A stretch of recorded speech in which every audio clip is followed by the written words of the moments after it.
Excuse me. I've got a message for the Inquisition, but I'm having a hard time getting anyone to talk to me. Who are you, soldier?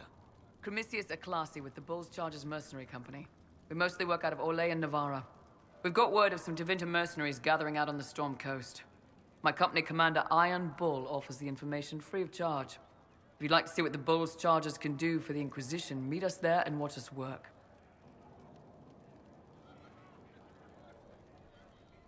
What should I know about your commander? Iron Bull? He's one of those Kunari, the big guys with the horns. He leads from the front, he pays well, and he's a lot smarter than the last bastard I worked for. Best of all, he's professional. We accept contracts with whoever makes the first real offer. You're the first time he's gone out of his way to pick a side. What can your Bulls Chargers offer the Inquisition? We're loyal, we're tough, and we don't break contracts. Ask around Val Royeaux. We've got references. Why did your commander send us this information? Iron Bull wants to work for the Inquisition. He thinks you're doing good work. I look forward to meeting this Iron Bull. We're the best you'll find. Come to the Storm Coast and you can see us in action.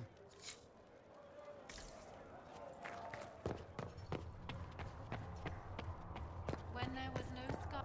You came from the Circle at Ostwick, did you not? Senior Enchanter Lydia was a dear friend of mine. Were you at all acquainted? Lydia was my instructor. She was almost a mother to me. I never met a wiser soul than her. I understand she was killed by one of her own students when the Ostwick Circle rebelled. I think we both agree that this war must end.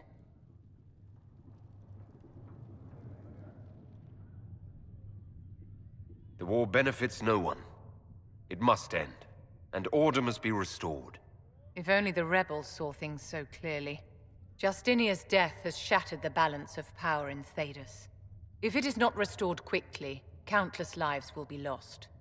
Mages, Templars, innocent people of all kinds now look to the Inquisition to decide their fate.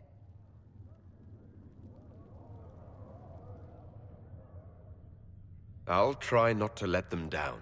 Failure is a luxury we cannot afford, my dear. For almost 1,000 years, the world believed it was in the hands of the Maker. And now many believe you are the agent of his will. Whatever the truth is, that belief gives you power.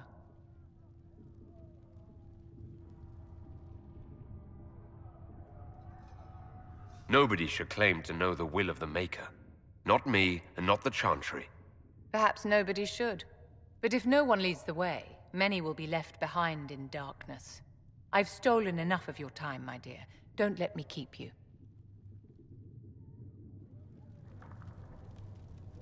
Yes?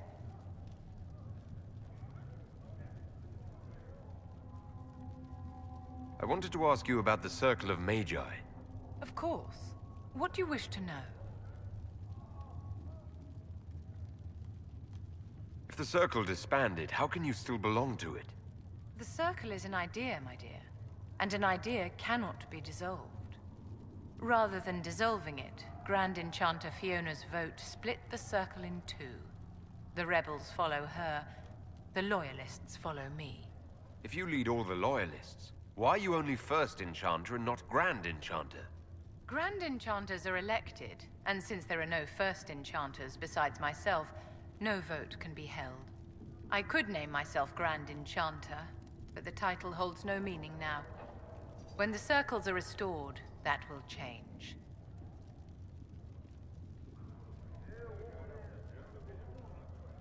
I've never been to the Montsimard Circle. What was it like? A place of great history and tradition.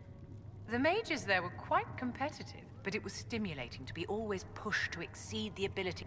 How did we come to this state with the Circle? You, my dear, are far too wise not to have realized that many of our colleagues live safe from the world inside their towers. They thought only Kirkwall gave the world across Thedas, a new tangible fear of magic. But the malcontents in the towers thought nothing. When a mage attempted, the leadership sparing no thought to the fact. So long as they had their freedom, they could care little for riots, angry mobs, or about pitting mages against each other. We've met. Before her horrendously ill-timed and selfish vote for independence, I thought her adequate at her job.